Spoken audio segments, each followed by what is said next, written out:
So hello friends, मैं pastor Aryan जैनी आप सबका स्वागत करता हूँ हमारे channel the church of salvation में। तो आज संडे है और आज हमारा 24th वीक है। आज हमें फाइनली 6 मंथ्स कंप्लीट हो गए हैं और ये जर्नी आगे भी कंटिन्यू रहेगी। और जैसे कि मैंने लास्ट वीक आपको बताया था, मेरे से गलती हुई थी। जो एफओएल चर्च की इनॉग्रेशन सर्विस है वो 24 अगस्त को नहीं 24 दिसंबर को है। मैं वर्ड समझा रहा था तो मेरे ध्यान वर्ड में था, तो मैंने गलती से 24 अगस्त बोल दिया इसलिए। और मैं आपको इनॉग्रेशन सर्विस पूरी दिखाऊंगा। और आज हमारा 24th वीक कैसे हो पाया, क्योंकि हम विजिटर्स नहीं है, रिलेटिव्स नहीं है, लवर्स हैं। और आप सुनिए मैं ये क्यों कहता हूँ बार बार, पास्टर अंकित जिसके बारे में क्या सोचते हैं आप यहाँ हैं because we are not relatives, we are lovers. क्योंकि हम रिश्तेदार नहीं हैं यीशु मसीह के, हम उसके प्रेमी हैं। Right? The relatives of Jesus come on Christmas and Easter and Good Friday. जो यीशु मसीह के रिश्तेदार हैं वो क्रिसमस, गुड फ्राइडे और ईस्टर पे आते हैं। But lovers, लेकिन जो प्रेमी as हैं often as they can, to celebrate the death, burial and resurrection of Lord Jesus Christ of Nazareth. सो देखा आपने, पास्टर अंकित ने कितना अच्छा बताया कि रिलेटिव सिर्फ क्रिसमस, ईस्टर और गुड फ्राइडे पे आते हैं, लेकिन लवर्स हर संडे आते हैं। तो इसलिए मैं आपको ये बोल कि रिलेटिव्स विजिटर्स ना बने, लवर्स बने। हम भी पहले विजिटर्स ही थे, हम भी गुड फ्राइडे, ईस्टर और क्रिसमस पे जाते थे, लेकिन अब हम हर संडे जाते हैं। आप कोशिश हो पाए तो एफओएलजी चर्च आए अगर दिल्ली में है। अगर दिल्ली में और आप एफओएलजी चर्च नहीं आ रहे तो मिसिंग अ लॉट। सो अगर आपके पास में कोई और चर्च है तो आप वहाँ आए। ओके, सो आज वर्ड नहीं समझाने वाला, मैं टॉपिक के बारे में समझाने वाला हूँ, जो टॉपिक है the mystery of praying in tongues. So आज मैं अपने फादर का भी एक्सपीरियंस लूंगा कि मैंने उनसे रिक्वेस्ट की थी आप आए और अपनी टेस्ट में अपना एक्सपीरियंस शेयर करें टंग्स के बारे में, अन्य भाषा में प्रार्थना करने के बारे में। सो मैं मिलता हूँ, मेरे को बहुत कुछ शेयर करना है, तो मैं मिलता हूँ आपसे लोगों से चर्च में after sermon। Bye. So friends, आप देख सकते हैं मैं फेथ एरिना पहुंच चुका हूँ। मैं आपको पूरा दिखाता हूँ लिखा हुआ। सो यही फेथ एरिना शिफ्ट होने वाला है 24 दिसंबर को, उसकी इनॉग्रेशन सर्विस है, तो आप भी आ सकते हैं। और इस वीडियो के बाद मैं आपको लास्ट में एक पोस्टर दिखाऊंगा इनॉग्रेशन सर्विस का, उसमें नीचे प्रॉपर एड्रेस लिखा हुआ है। आप वहाँ एड्रेस नोट कर सकते हैं और आ सकते हैं और जीसस की प्रेजेंस को फील कर सकते हैं। और मैं आपको एक और बात कहना चाहूंगा कि एफओएलजी चर्च में ही आप आए, क्योंकि ये जीवित चर्च है या लाइव चर्च है। यहाँ पे कितने लोग हील होते हैं, कितने लोगों को मिरेकल मिलता है, उनकी टेस्टिमनीज भी वो लोग दिखाते हैं। सो मैं आपको बोलता हूँ कि एफओएलजी चर्च ही आए। और हम भी एक बार आए थे और हम अब रोज आते हैं, रोज नहीं मतलब हर संडे आते हैं। सो फ्रेंड्स, आप देख सकते हैं मैं फेथ एरिना पहुंच चुका हूँ। मैं आपको पूरा दिखाता हूँ लिखा हुआ। सो यही फेथ एरिना शिफ्ट होने वाला है 24 दिसंबर को, उसकी इनॉग्रेशन सर्विस है, तो आप भी आ सकते हैं। और इस वीडियो के बाद मैं आपको लास्ट में एक पोस्टर दिखाऊंगा इनॉग्रेशन सर्विस का, उसमें नीचे प्रॉपर एड्रेस लिखा हुआ है। आप वहाँ एड्रेस नोट कर सकते हैं और आ सकते हैं और जीसस की प्रेजेंस को फील कर सकते हैं। और मैं आपको एक और बात कहना चाहूंगा कि एफओएलजी चर्च में ही आप आए, क्योंकि ये जीवित चर्च है या लाइव चर्च है। यहाँ पे कितने लोग हील होते हैं, कितने लोगों को मिरेकल मिलता है, उनकी टेस्टिमनीज भी वो लोग दिखाते हैं। सो मैं आपको बोलता हूँ कि एफओएलजी चर्च ही आए। और हम भी एक बार आए थे और हम अब रोज आते हैं, रोज नहीं मतलब हर संडे आते हैं।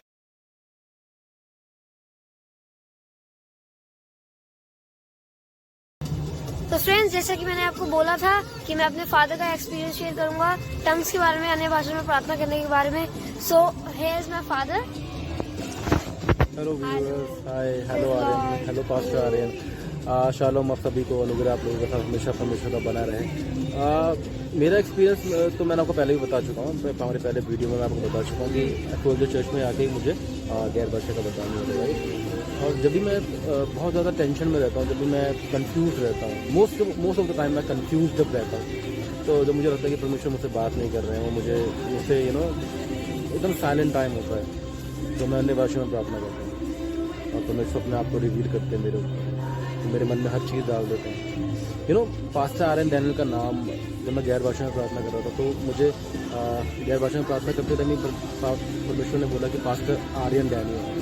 तो जब से मैं इनको पास्टर आर्यन डैनियल ही बुलाता हूँ और आप सभी इनको पास्टर आर्यन डैनियल के नाम से ही जानते हैं। तो बहुत सारे एक्सपीरियंस है, आपको लगे कि परमेश्वर आपके साथ नहीं, गैर भाषा में प्रार्थना की, वो हमेशा आपके साथ है, आपसे दूर नहीं है, हमेशा आपके साथ रहता है, हमेशा आपके पास रहता है। राइट। तो परमेश्वर को जानिए, पहचानिए। आपकी 100% प्रार्थनाओं में 90% प्रार्थना गैर भाषा में होनी चाहिए, राइट। आप एक बार गैर भाषा 1 महीना करके देखें, जैसे हमारे पास्टर के साथ हम समझाते हैं, उनकी खुद की प्रार्थना 90% से ऊपर, जो उनकी पर्सनल प्रेयर्स हैं वो 90% से ऊपर गैर भाषा में होती है। मैंने उन्हीं से सीखा है और उन्हीं से जाना भी है मैंने। और जो मेरे स्पिरिचुअल फादर है पास्टर अंकुर नरूला जी, वो भी मुझे हमेशा बोलते हैं कि हमेशा प्रेयर इन टंग्स बहुत इंपॉर्टेंट है हमारी लाइफ में। प्रेयर इन टंग्स में हम लोग, वो इसलिए इंपॉर्टेंट है क्योंकि सेटन उस लैंग्वेज को नहीं समझता। यू नो, मैंने आपको बताया था सेटन उस लैंग्वेज को नहीं समझता। आपको पता है जब पुराने नियम में जो डैनियल की किताब है, वो डैनियल जब प्रार्थना कर रहे थे तो 21 डेज बाद उनकी प्रेयर का उत्तर आया था। जबकि यहोवा परमेश्वर ने, मैंने आपको पहले बताया था ना, पहले दिन ही जब डैनियल जी प्रार्थना करने बैठे तो पहले दिन ही परमेश्वर ने अपने स्वर्गदूतों के लिए आज्ञा दी कि वो जाए उनकी प्रार्थना को उत्तर लेके जाए। लेकिन 21 डेज लग गए। कहाँ थे 21 डेज वो स्वर्गदूत? शैतान से लड़ाई कर रहे हैं। फिर संत मिखाइल आया, उन्होंने युद्ध में उनकी रक्षा की और उनको छुड़ाया और उनको वापस लेके डैनियल के पास। तो 21 डेज बाद उनकी प्रेयर का आंसर आया। तो उस वक्त तक गैर भाषा का वरदान नहीं था। इसलिए हम लोग जो नॉर्मल लैंग्वेज में प्रेयर करते हैं, पास्टर आर्यन, हम लोग जो नॉर्मल लैंग्वेज में प्रार्थना करते हैं, शैतान को समझ सकता है, उसको जान लेता है, राइट। तो हमें उसी तरह का टेम्पटेशन देता है, उसी तरह का हमें सताव बढ़ाता है, उसी चीज़ में हमें वो उसी चीज़ को लेके, उसी टॉपिक को लेके जो हमारी लाइफ में वीकनेसेस है, जो हमारी लाइफ में हम लोग प्रेयर कर रहे हैं, उसी चीज़ को लेके वो हमारे सताव लेके आता है। फ्रेंड्स के जरिए, फैमिली के जरिए, हर तरीके से चारों तरफ से वो सताव लेके आता है, हमें पाप में गिराने की कोशिश करता है। तो इसलिए दोस्तों, आप लोगों से विनती करूंगा, मैं आप लोगों से रिक्वेस्ट करूंगा कि आप लोग गैर भाषा का वरदान मांगे परमेश्वर। जब आप सोचेंगे गैर भाषा हम कैसे मांगेंगे, तो परमेश्वर से ही मिलता है, राइट। रिखांदरा बना मस्से के तेरे विशाखा तरह बटा का तरह बना मस्से के तेरी बीसी अला रखांदरा बना मस्से के तेरे भी। आपको सुनने में बड़ा अजीब लगेगा, लेकिन ये गैर भाषा है। ये डायरेक्ट परमेश्वर तक आपकी आवाज़ को पहुंचाता है, आपकी प्रार्थना को डायरेक्ट परमेश्वर तक पहुंचाता है। सेंट पौलुस कहते हैं कि मैं सबसे ज़्यादा गैर भाषा में बात करता हूँ। सेंट पौलुस, आप स्क्रिप्चर उठा सकते हैं, कौंथियों के स्क्रिप्चर उठा सकते हैं, प्रेरितों के काम उठा सकते हैं। जब पेंटेकोस्त के दिन जब पवित्र आत्मा उनको उतरा तो वो अन्य भाषा बोलने लगे। वो लेटर ऑन इस वीडियो में आज के दिन के लिए पास्टर आर्यन डैनियल का टॉपिक ही है गैर भाषा, और वो आपके साथ शेयर करेंगे, एक्सप्लेन करेंगे। और I wish and I pray, मैं आप लोगों के लिए प्रार्थना करता हूँ कि अगर आपको लगता है कि गैर भाषा का वरदान हम कैसे मांगे, तो अगर आपको लगता है कि गैर भाषा हमें कैसे मिल पाएगा, तो आप गैर भाषा किसी दुकान पे नहीं मिलता है, राइट। ये कंटिन्यूसली परमेश्वर के साथ बॉन्डिंग, परमेश्वर के साथ रिलेशन बनाने के साथ मिलता है, राइट। एवरी संडे चर्च जाने से मिलता है। और एवरी डे अगर आप परमेश्वर की प्रेजेंस से बैठेंगे और उसको बोलेंगे कि प्रभु हमें गैर भाषा का वरदान दीजिए, हमें गैर भाषा का वरदान दीजिए, तो आप देखेंगे एक दिन आप जब प्रैक्टिस करेंगे अन्य भाषा में बोलने की, आप सरमन सुन सकते हैं अन्य भाषा के बारे में। बहुत सारे यूट्यूब पे चैनल्स हैं, हमारे चैनल पर चर्च ऑफ साल्वेशन के अलावा और भी बहुत सारे चैनल्स हैं जो गैर भाषा के बारे में बताते हैं, तो आप वहाँ भी जा सकते हैं, सुन सकते हैं। और हमेशा मैं कहूँगा आप एक जीवित चर्च का हिस्सा बनो। यू नो, मेरे पास्टर, मेरे जो स्पिरिचुअल फादर है पास्टर अंकुर नरूला जी, उन्होंने हमेशा समझाया, हमेशा सिखाया है कि तुम कहीं भी रहते हो, एक जीवित चर्च का हिस्सा बनना बहुत जरूरी है। इसलिए हम लोग एफोर्डे चर्च में आते हैं, राइट। आ रहे हैं पास्टर, आ रहे हैं, राइट। क्योंकि एनॉइंटिंग चर्च में आना बहुत ज़्यादा इंपॉर्टेंट है, क्योंकि जब सरमन बोला जाता है, जब सरमन सिखाया जाता है, जब प्रार्थना होती है, फिर वो पास्टर की साथ में एनॉइंटेड पर्सन है। जितने भी यहाँ पे एफोल्जर के अगुए हैं सभी एनॉइंटेड हैं, सबके ऊपर परमेश्वर का अभिषेक है। तो अभिषेक इम्पार्ट होता है हम लोग के ऊपर, राइट। सभी लोग यहाँ पे हील हो पाते हैं, लोग चंगे हो पाते हैं, लोग वचन की डीपनेस तक पहुँच पाते हैं जो हम लोग पहुँच पाए हैं। और हम लोग बहुत करीब अपने टेस्टिमनी के, अपने ब्रेक थ्रू के बहुत जल्दी आप लोगों के साथ वीडियो शेयर करेंगे अपने टेस्टिमनी का, जो हमने 2 साल गुजारे हैं, बहुत हार्ड ही गुजारे हैं। तो वो बहुत जल्दी, बहुत क्लोज है हम लोग, यू नो, बहुत क्लोज है। तो इसलिए मैं आप लोगों को समझाने की कोशिश इसलिए कर रहा हूँ क्योंकि मैंने गैर भाषा पाई है और उसका रिजल्ट भी देखा है। तो आप लोग भी गैर भाषा में आए, गैर भाषा का वरदान मांगे। जब तक हम मांगेंगे नहीं अनुग्रह, जैसे हम अनुग्रह मांगते हैं पास्टर आर्य, जैसे हम अनुग्रह मांगते हैं परमेश्वर से, वैसे हम गैर भाषा का वरदान भी मांग सकते हैं। तो आइए आप पास्टर आर्य, हम लोग 1 मिनट के लिए गैर भाषा में प्रार्थना करते हैं अपने व्यूअर्स को, देखने वाले सब्सक्राइबर्स को, राइट, ताकि आप लोगों के जीवन में आज यहोवा राफा बीमारियों से लड़ाई में आपको जीत दिलाए। यहोवा ईरे आपके सारे इंतजामों को पूरा करे। यहोवा शालोम आपके घर में, आपके हृदयों में शांति लेके आए। इन जीसस नेम। रीला रबसी अला रबखांदरा बना मस्से के तेरे बिका का दरा बना रबसे के तेरे बितो को दो कोंदरो बना मस्से के तेरे रखांदरा बना मस्से के तेरे बिला रबटा का दरा बला रबसे के तेरे बिला मस्से अला रबखांदरा बना मस्से के तेरे बिका का दरा। परमेश्वर का अनुग्रह, परमेश्वर का शालोम आप सबके साथ हमेशा बना रहे। आप हमारे वीडियो को लाइक करते रहें, सब्सक्राइब करते रहें, सीखते रहें। कोई भी क्वेश्चन है आप कमेंट बॉक्स में जाके अपना क्वेश्चन को डाल सकते हैं, राइट। तो पास्टर आर्यन या मैं, मुझे जब भी टाइम मिलेगा मैं आप लोगों के साथ शेयर करूँगा। बाकी पास्टर आर्यन आप हमेशा आपके साथ रहते हैं, राइट। तो परमेश्वर का शालोम एक बार फिर से आप लोगों को प्रार्थना करता हूँ, परमेश्वर का शालोम, परमेश्वर का ग्रेस आपके साथ हमेशा बना रहे इन जीसस नेम, आमेन।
मैं आपको पूछवाना चाहता हूँ, मैं आपको मिलवाना चाहता हूँ गरिमा दी से। सो हमारा जो चर्च शिफ्ट हो रहा है उसके बारे में गरिमा दी का क्या ख्याल है। तो हाय गरिमा दी। Hi, how are you? I am good, how are you? Very good. So आप हमारे व्यूवर्स को बताएं कि जो चर्च शिफ्ट हो रहा है उसकी डेट क्या है। हाँ, हमारा चर्च नई जगह पे जा रहा है छतरपुर में। 24 दिसंबर को हमारी इनॉग्रेशन है 10 बजे। बहुत ही एक्साइटेड है हम लोग। 3000 सीटर ऑडिटोरियम है, स्विमिंग पूल है वहाँ पे, बहुत बड़े बड़े लॉन्स है, टेनिस खेलने की जगह होगी, बहुत सारा अमेजिंग जगह है, कैफे होगा हमारे पास अपना। तो प्लीज़ आप सब आएं और परमेश्वर ने जो हमारे चर्च के लिए काम करा है, हम सबकी ज़िंदगियों में काम करा है, बिना कहीं से मदद पाए परमेश्वर ने कैसे अपने ही जनों को ब्लेस करके इतने पैसे सबने दिए कि खुद हमने 10 करोड़ से ऊपर का प्रोजेक्ट करा है। और परमेश्वर की जो फेथफुलनेस है वो आप आके ज़रूर देखें। सो देखा आपने गरिमा दी ने कैसे आपको इतने अच्छे से बताया हमारे 24 दिसंबर को जो चर्च शिफ्ट हो रहा है उसके बारे में। सो आप अगर आप छतरपुर में रहते हैं तो बहुत ही अच्छा, आप वहाँ आएँ। और मैं आपको जो पोस्टर होगा मैं आपको यहाँ दिखा दूंगा, वहाँ नीचे प्रॉपर एड्रेस लिखा है, तो आप उसे देखें और छतरपुर में आएँ और जीसस की प्रेजेंस को फील करें। आमीन। तो फ्रेंड्स, जैसे कि मैंने आपको पहले गरिमा दी का एक्सपीरियंस शेयर किया, मैं आपको दिनेश भैया का एक्सपीरियंस शेयर करूँगा कि वो हमारे न्यू चर्च के बारे में क्या बोलना चाहते हैं। तो हाय दिनेश भैया। हेलो, हाय फ्रेंड, मैंने आपको पहले भी मिलवाया हुआ है। I am doing good, what about you? I am also doing good. So आप बताना चाहेंगे आपको क्या ख्याल है हमारे जो चर्च शिफ्ट हो रहा है उसके बारे में। Okay, I just want to say everybody to come on Chhatarpur. We are going to sleep on 24. There will be an inauguration service. Guys, everyone invited to over there and we'll have good fellowship over there. That's it. Bye-bye, thank you guys. So much. So देखा आपने दिनेश भैया ने बताया। और हाँ, inauguration जो service है 24 दिसंबर को कोई एंट्री फीस नहीं है, कोई भी आ सकता है और जीसस क्रिसमस को फील कर सकता है ना। सो फ्रेंड्स, जैसे कि मैंने आपको बोला था कि मैं आपको उस टॉपिक के बारे में बताऊंगा जो टॉपिक है the mystery of praying tongues. So जैसा कि मैंने आपको दिखाया था, मैं आपको दिखाऊंगा कि क्यों मैं आपको बोला कि पास्टर अंकित के द्वारा आप देखें कि प्रेयर इन टंग्स कितनी पावरफुल है और वो क्यों यूज होती है। You're a man or a woman who invests their time in praying in the Spirit. Man, your foundations are unshakable. You will be immovable. No matter what the enemy brings against you, the enemy cannot shake you because you're building yourself up on the most holy faith. So friends, जैसे कि मैंने आपको बोला था कि मैं आपको उस टॉपिक के बारे में बताऊंगा जो टॉपिक है the mystery of praying tongues. So जैसा कि मैंने आपको दिखाया था, मैं आपको दिखाऊंगा कि क्यों मैं आपको बोला कि पास्टर अंकित के द्वारा आप देखें कि प्रेयर इन टंग्स कितनी पावरफुल है और वो क्यों यूज होती है।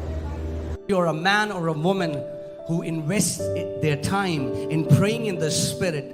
Man, your foundations are unshakable. You will be immovable. No matter what the enemy brings against you, the enemy cannot shake you because you're building yourself up on the most holy faith.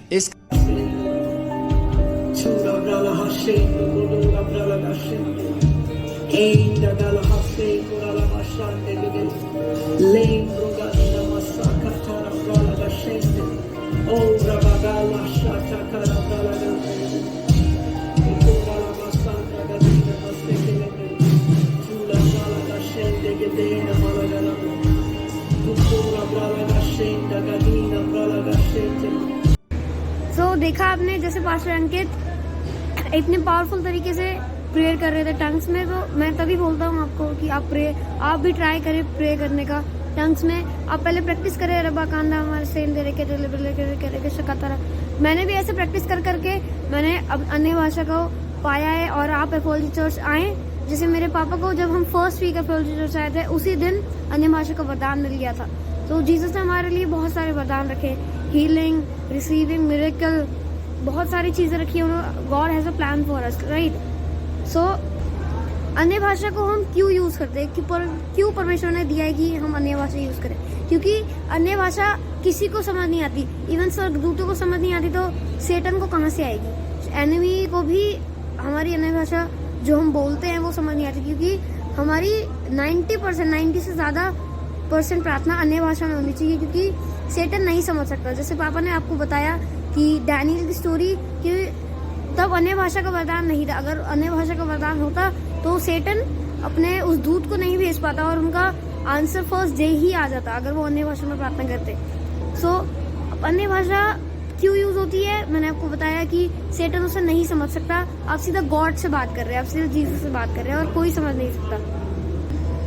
और अन्य भाषा एक और काम के लिए use होती है कि पूछने, रिकन्फर्म करने के लिए, आत्मा की परख जिसे बोलते हैं। आप परमेश्वर से आत्मा की परख मांगे कि परमेश्वर अगर आपको कोई साइन दिखाते हैं तो हमें थोड़ा डाउट होता है कि क्योंकि सेटन भी हमें कुछ साइन दिखा सकता है हमारा कुछ बुरा करने के लिए। तो अगर वो सेटन का साइन है या फिर परमेश्वर की तरफ से स्वर्गदूतों का साइन है, तो आप वो अन्य भाषा अगर आपको पहले आप मांगे कि परमेश्वर आप मुझे कैसे भी करके रिकन्फर्म कराएं ताकि मैं समझ सकूं कि ये आशीष आपकी तरफ से है। सो आप अन्य भाषा में प्रार्थना करने लग जाए। हमें निरंतर अन्य भाषा में प्रार्थना करनी चाहिए, क्योंकि पापा भी जब भी बाइक चलाते हैं, जब भी काम करते हैं, घर में भी होते तो अन्य भाषा बोलते रहते हैं। मैं भी जब भी घर में होता हूँ, मेरे को टाइम मिलता है, मैं गैलरी में खड़े होकर या फिर बेड पे बैठ के अन्य भाषा का यूज करता रहता हूँ। मैं बोलता रहता हूँ। अगर मुझे कुछ कंफर्म भी करना होता है, रिकन्फर्म करना होता है, तो भी मैं अन्य भाषा का यूज करता हूँ, क्योंकि उससे रिकन्फर्मेशन मिलती है और आशीषें भी मिलती है। क्योंकि मैंने आपको जैसे पहले भी बताया, आप गॉड से बात कर रहे हैं। और सबसे पहले मैं आपको वर्ड में लेके जाना चाहूंगा Acts 2:4। सबसे पहले आप सुनेंगे पास्टर अंकित इसके बारे में क्या कहते हैं। And they were all filled with the Holy Spirit and began to speak with other tongues. That was the first supernatural manifestation that came to church. ये पहला अलौकिक प्रकटीकरण था जो कलीसिया का हुआ। They were all baptized with the Holy Spirit and they began to speak with new tongues. They didn't went to a language school. No. It was a supernatural ability that God granted. It gave them utterance and they could speak with new tongues. So आपने देखा जो word है Acts 2:4, pastor अंकित ने उसके बारे में कितने अच्छे से समझाया। और Acts 2:4 उन सब पर पवित्र आत्मा उतरा था। इसलिए कुछ लोग सोचते हैं कि परमेश्वर पक्षपाती है, वो हमारे लिए नहीं करेगा, कि सिर्फ चुनिंदा लोगों के लिए होता है। कुछ लोग सोचते हैं कि हमारे लिए नहीं, किसी और के लिए होगा, क्योंकि अपोस्टल्स, इवन अपोस्टल सोचते थे कि ये सिर्फ हमारे लिए, जेंटाइल्स के लिए नहीं है, अन्य जातियों के लिए नहीं है। लेकिन उस दिन जब अपोस्टल पॉल प्रीच कर रहे थे, उसी टाइम पेंटिकॉस्ट के दिन, पेंटिकॉस्ट के संडे, उस सब पर परमेश्वर की पवित्र आत्मा उतरी और सब अन्य अन्य भाषा बोलने लगे। सो ये सबसे क्लियर बात ये सबके लिए है। कोई भी, अगर आपको अन्य भाषा का वरदान चाहिए तो आप पहले प्रार्थना करें और फिर बार बार कन्फेस करें कि थैंक यू जीसस, आपने मुझे अन्य भाषा का वरदान दे दिया। धन्यवाद परमेश्वर, आपने मुझे अन्य भाषा का वरदान दे दिया। मैंने भी ऐसे ही अपनी अन्य भाषा को पाया है, और विश्वास करना है, अपने हार्ट को अग्री करना है कि हाँ, मुझे अन्य भाषा का वरदान मिल चुका है। और सेकंड वर्ड जो मैंने डिसाइड किया है वो है कोरिन्थियंस 14:14। आप देखें इसके बारे में पास्टर अंकित पहले क्या कहते हैं और क्या समझाते हैं। 14 उसकी। For if I pray in a tongue, my spirit prays. Okay, say this after me. My spirit prays. मेरे साथ कहे, मेरी आत्मा प्रार्थना करती है। Say it again. My spirit prays. Say it again. My दोबारा spirit कहे, मेरी prays. आत्मा प्रार्थना करती है। The Bible is telling us, God is telling us in His Word that when we pray in tongues, it is our spirit that prays. You know, in the Amplified Bible, it says that my spirit, the Holy Spirit prays. Amplified Bible ऐसा बताती है कि मेरी आत्मा परमेश्वर की आत्मा के द्वारा प्रार्थना कर रही है। There are two kinds of prayers. दो तरह की प्रार्थनाएं हैं। One is a mental prayer. पहली एक दिमाग से की गई प्रार्थना, Okay, in which you pray according to your limited understanding. And then there is another prayer that is praying in spirit. और फिर एक और है जो आत्मा से की जाती है। Now, when you pray in spirit, it's not your mind that is praying, it is your spirit that is. सो आपने देखा पास्टर अंकित ने कैसे इतने अच्छे से कोरिन्थियंस 14:14 के बारे में बताया। एक सेकंड, शायद प्लेन आ रहा है।